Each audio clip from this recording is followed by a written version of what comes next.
Fine. Last class accounting meaning ಅಂದ್ರೇನು ಅನ್ನೋದ್ರ ಬಗ್ಗೆ ಹೇಳಿದ್ದೆ. ಸೊ ಕಮಿಂಗ್ ಟು ಆಬ್ಜೆಕ್ಟಿವ್ಸ್ ಬಗ್ಗೆ ಒಂದು ಬ್ರೀಫ್ ಆಗಿ ಡಿಸ್ಕಸ್ ಮಾಡಿದ್ದು. ಸೊ ಅಕೌಂಟಿಂಗ್ ಸಮ್ವಾಟ್ ನಾವು ಏನಂತ ಕರಿತೀವಿ ಅಂತ ಅಂದ್ರೆ ಇಟ್ಸ್ ಒಂದು ಇನ್ಫಾರ್ಮೇಶನ್ ಸಿಸ್ಟಮ್ ಅಂತ ಕರಿತೀವಿ ನಾವು.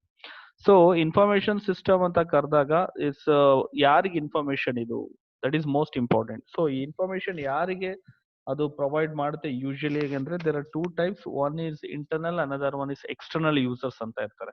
ಸೊ ಕಂಪ್ನಿಲಿ ಇಂಟರ್ನಲ್ ಮತ್ತೆ ಎಕ್ಸ್ಟರ್ನಲ್ ಯೂಸರ್ಸ್ ಅಂತ ಇರ್ತಾರೆ. ಇಂಟರ್ನಲ್ ಅಂದ್ರೆ ಕಂಪ್ನಿ ಒಳಗಡೆ ಇರೋರು, ಮ್ಯಾನೇಜರ್ಸ್, ಓನರ್ಸ್, ಎಂಪ್ಲಾಯ್ಸ್, ಇವರೆಲ್ಲ ಇಂಟರ್ನಲ್ಸ್ ಅಂತ ಕರಿತೀವಿ. ಎಕ್ಸ್ಟರ್ನಲ್ ಆಗಿ ನಾವು we can say that one outers ನ ನಾವು ಕರಿತೀವಿ.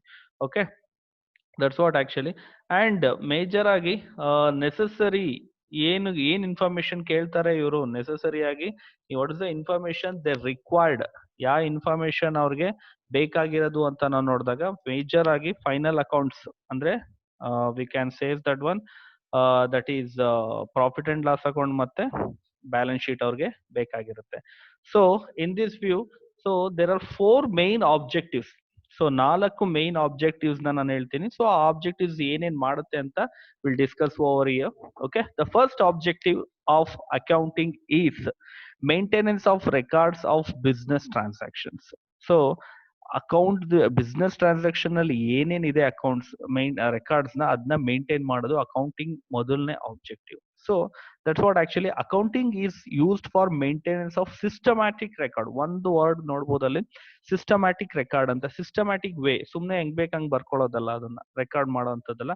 ಒಂದು ಕ್ಲಾಸಿಫೈ ಮಾಡಿ ಯಾವ್ಯಾವ ಬುಕ್ ಅಲ್ಲಿ ಯಾವ್ಯಾವ ಬರಿಬೇಕು ಆ ತರ. That is what systematic. Year wise, date wise, ಇದನ್ನ ನಾವು ಸಿಸ್ಟಮ್ಯಾಟಿಕ್ ಅಂತ ನಾವು ಕರಿತೀವಿ. ಸೊ ಎಲ್ಲಾ ಫೈನಾನ್ಷಿಯಲ್ ಟ್ರಾನ್ಸಾಕ್ಷನ್ ನ ಸಿಸ್ಟಮ್ಯಾಟಿಕ್ ವೇ ಅಲ್ಲಿ ಒಂದು ಬುಕ್ಸ್ ಆಫ್ ಅಕೌಂಟ್ಸ್ ಅಲ್ಲಿ ಬರಿಬೇಕಾಗತ್ತೆ. Next, even most of the brilliant manager ಇದ್ರೂ ಕೂಡ ಟ್ರಾನ್ಸಾಕ್ಷನ್ಸ್ ನ ಅವ್ರು ಇದು ಮಾಡಕ್ ತುಂಬಾ ಕಷ್ಟ ಇರುತ್ತೆ. ಯಾವ ತರ ಅಂತ ಅಂದ್ರೆ ಪರ್ಚೇಸ್ ಬುಕ್ ಬರೀಬೇಕು, ಸೇಲ್ಸ್, ರೆಸಿಪ್ಟ್ಸ್, ಪೇಮೆಂಟ್ಸ್, ಇವೆಲ್ಲ ದಿನನಿತ್ಯ ಇರುತ್ತೆ ಒಂದು ಬಿಸ್ನೆಸ್ ಅಲ್ಲಿ. ಸೊ ಅದಕ್ಕೆ ಸಪರೇಟ್ ಆಗಿ ಒಂದು ಅಕೌಂಟ್ಸ್ ನ ಮೇಂಟೈನ್ ಮಾಡಬೇಕಾಗುತ್ತೆ. ಕೆಲವರು ತುಂಬಾ ಇದಿದ್ರು ಕೂಡ ಇದರಲ್ಲಿ ಇದಾಗ್ತಾರೆ.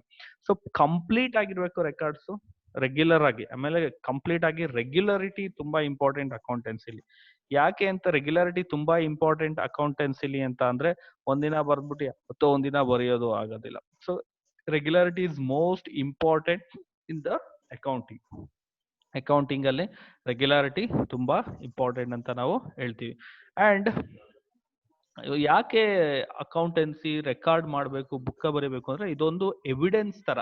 More ever the recorded information enables verifiability and acts as an evidence. ಒಂದು ಎವಿಡೆನ್ಸ್ ಆಗಿ ಆಕ್ಟ್ ಆಗುತ್ತೆ. ಸೊ ದಟ್ಸ್ ವಾಟ್ ನಾವು ಅದನ್ನ ಅಕೌಂಟಿಂಗ್ ಇನ್ಫಾರ್ಮೇಶನ್ ನ ಯೂಶುವಲ್ ಆಗಿ ಒಂದು ಎವಿಡೆನ್ಸ್ ತರ ತಗೋದು. ಯಾಕಂದ್ರೆ ಮುಂದೆ ಯಾವ್ದಕ್ಕೆ ಆದ್ರೂ ಒಂದು ವೆರಿಫೈ ಮಾಡಕ್ಕೋಸ್ಕರ ಒಂದು ಅಕೌಂಟ್ಸ್ ಅಥವಾ ರೆಕಾರ್ಡಿಂಗ್ ಇಂಪಾರ್ಟೆನ್ಸ್ ನ ಪಡ್ಕೊಳ್ತಾ ಹೋಗುತ್ತೆ. ನೆಕ್ಸ್ಟ್, ಕ್ಯಾಲ್ಕುಲೇಷನ್ ಎರಡನೇ ಆಬ್ಜೆಕ್ಟಿವ್. ಮೊದಲನೇ objective one is maintenance of systematic recording of books. ಎರಡನೇ ಆಬ್ಜೆಕ್ಟಿವ್ ಏನಪ್ಪಾ, main objective is, second objective is to ascertain ಅಥವಾ ಟು ಕ್ಯಾಲ್ಕುಲೇಟ್ ಅಂತ ಕರಿಬಹುದು. So ascertain or calculation of profit and loss. ಎರಡನೇ objective. The second objective is calculation of profit and loss. Most important ಅಂತಾನೆ ಕರಿಬಹುದು. ಯಾಕೆ accounting ನಾವು ಮಾಡ್ತೀವಿ ಅಂತ ಅಂದ್ರೆ ಬಿಕಾಸ್ ಟು ನೋ ಕಂಪ್ನಿ ಒಂದು ಬಿಸ್ನೆಸ್ ಪ್ರಾಫಿಟ್ ಆಗ್ತಿದ್ಯೋ ಲಾಸ್ ಆಗ್ತಿದೆ ಅಂತ ನೋಡೋಕೆ. The owners of the business are keen to have an idea about the net results of their business operations periodically. ನಂಗೆ ಈ ವರ್ಷ ಎಷ್ಟು ಪ್ರಾಫಿಟ್ ಆಯ್ತು, ಈ ತಿಂಗಳ ಎಷ್ಟು ಸೇಲ್ಸ್ ಆಯ್ತು, ಎಲ್ಲ ರೆಕಾರ್ಡ್ಸ್ ಬೇಕೇ ಬೇಕಾತ. ಫೈನಲ್ ಆಗಿ ಏನಕ್ಕೆ ಬೇಕು, ಫೈನಲ್ ಆಗಿ ನಾನು ಈ ಬಿಸ್ನೆಸ್ ಮಾಡೋದ್ರಿಂದ ಪ್ರಾಫಿಟ್ ಆಯ್ತು ಲಾಸ್ ಆಯ್ತು ಅಂತ ಕೇಳ್ಬೋದು. So that's what this another important objective of financial ಅಥವಾ ಅಕೌಂಟಿಂಗ್ ಯಾವುದು ಅಂತ ಅಂದ್ರೆ ಟು ಅಸರ್ಟೈನ್ ಪ್ರಾಫಿಟ್ ಅಂಡ್ ಅಥವಾ ಲಾಸ್ ಏನಾರು ಆಗಿದ್ರೆ ಅದನ್ನ ಕಂಡುಹಿಡಿಯೋದು.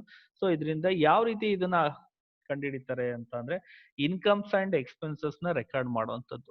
ಎಷ್ಟು ಇನ್ಕಮ್ ಆಯ್ತು, ಎಷ್ಟು ಎಕ್ಸ್ಪೆನ್ಸಸ್ ಆಯ್ತು, ಸೊ ಅದನ್ನ ಇದ್ ಮಾಡುವಂಥದ್ದು.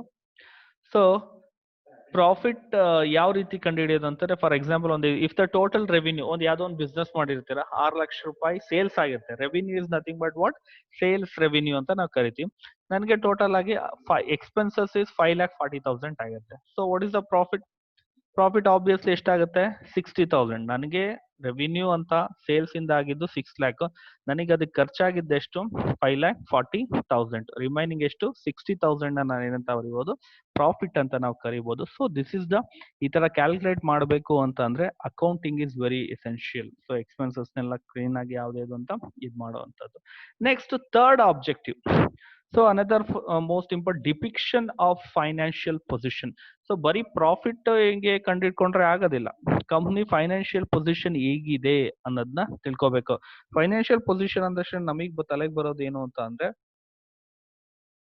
Assets and liabilities. ಅಸೆಟ್ಸ್ ಮತ್ತೆ ಲಯಬಿಲಿಟೀಸ್ ಹೇಗಿದೆ. ಅಸೆಟ್ಸ್ ಅಂದ್ರೆ company resources, it's a proper record of resources. Company ಏನೇನು ಅಸೆಟ್ ಕೊಂಡ್ಕೊಂಡಿದೆ ಅದನ್ನೆಲ್ಲ ಕರೆಕ್ಟ್ ಆಗಿ ರೆಕಾರ್ಡ್ ಮಾಡ್ಬೇಕಾಗತ್ತೆ. And claim against such resources. ಆ ರಿಸೋರ್ಸಸ್ ಲಯಬಿಲಿಟೀಸ್, ನಾನು ಈಗ ಅಸೆಟ್ಸ್ ಕೊಂಡ್ಕೋಬೇಕು, ಫಾರ್ ಎಕ್ಸಾಂಪಲ್ ಯಾವ್ದೋ ಒಂದು ಕಂಪ್ನಿ ಮಿಷನರಿ ತಗೋಬೇಕಾಗುತ್ತೆ, 10 ಲಕ್ಷ ರೂಪಾಯಿ ಮಿಷನರಿ. ಸೊ ಅದನ್ನ ಬ್ಯಾಂಕ್ ಲೋನ್ ಅಲ್ಲಿ ತಗೊಂಡಿರುತ್ತೆ, ಅಲ್ಲಿ ಅಸೆಟ್ಸ್ ರೈಸ್ ಆಗುತ್ತೆ, ಲಯಬಿಲಿಟಿನೂ ರೈಸ್ ಆಗುತ್ತೆ. ಹೇಗೆ ಅಂತ ಅಂದ್ರೆ ನೀನು ಅಸೆಟ್ ನ ತಗೋತೀಯ, ನಿನ್ಗೆ ಅಸೆಟ್ ಆಗುತ್ತೆ ಒಂದು ಮಿಷಿನರಿ. ಸೊ ಆ ಅಸೆಟ್ ತೊಗೊಳಕ್ಕೆ ನೀನ್ ಬ್ಯಾಂಕ್ ಲೋನ್ ಮಾಡಿರ್ತೀರ, the bank loan become what liability ಆಗಿ ಕ್ರಿಯೇಟ್ ಆಗುತ್ತೆ. ಅದು ಯಾವ ರೀತಿ ಪೊಸಿಷನ್ ಇದೆ, ಸೊ ಅದನ್ನ ಬ್ಯಾಲೆನ್ಸ್ ಶೀಟ್ ಅಲ್ಲಿ ಯಾವ ರೀತಿ ಪೊಸಿಷನ್ ಮಾಡ್ತೀರಾ, that is what financial position ಹೇಗಿದೆ ಅಂತ ಒಂದು ಹೇಳೋವಂಥದ್ದು. ದಟ್ಸ್ ವಾಟ್ ಫೈನಾನ್ಷಿಯಲ್ ಪೊಸಿಷನ್ ನ ಕ್ಲೀನ್ ಆಗಿ ಗೊತ್ತಾಗೋದು ಯಾವ ರೀತಿ ಯಾವ್ದ್ರಿಂದ ಅಂತ ಅಂದ್ರೆ ನಮ್ಗೆ ಅಕೌಂಟಿಂಗ್ ಇಂದಾನೆ ಗೊತ್ತಾಗೋದು. Next fourth most important objectives, ನಾನು ಆಲ್ರೆಡಿ ಸ್ಟಾರ್ಟಿಂಗ್ ಅಲ್ಲೇ ಹೇಳಿದೆ ನಿಮ್ಗೆ, providing accounting information to it users. ಅಂದ್ರೆ ಯೂಸರ್ಸ್ ಅಕೌಂಟಿಂಗ್, ನಾನು ಆಲ್ರೆಡಿ ಹೇಳಿದೆ accounting is something like information system ಅಂತ. ಅಂದ್ರೆ ಇಟ್ಸ್ ಪ್ರೊವೈಡ್ಸ್ ಇನ್ಫಾರ್ಮೇಶನ್, ಒಂದು ಇನ್ಫಾರ್ಮೇಶನ್ ನ ಪ್ರೊವೈಡ್ ಮಾಡುತ್ತೆ. ಸೊ ಯಾಕೆಂದ್ರೆ ಅಂದ್ರೆ ನೀವು ನೋಡ್ಬೋದು, it's a recording, analysing, summarising, classifying and also communicating, interpreting, ಆ ತರದ್ದೆಲ್ಲ ಇನ್ಫಾರ್ಮೇಶನ್ ನ ಕೊಡುತ್ತೆ. ಸೊ ಈ ಇನ್ಫಾರ್ಮೇಶನ್ ನ ಪ್ರೊವೈಡ್ ಮಾಡೋದ್ರಿಂದ ಅದನ್ನ ಗ್ರಾಫಿಕಲ್ ಆಗಿ ಮಾಡ್ಬೋದು, ಸ್ಟೇಟ್ಮೆಂಟ್ ತರ ರೆಡಿ ಮಾಡ್ಬೋದು, ರಿಪೋರ್ಟ್ ತರ ರೆಡಿ ಮಾಡ್ಬೋದು, ಚಾರ್ಟ್ ತರ ರೆಡಿ ಮಾಡ್ಬೋದು ಫಾರ್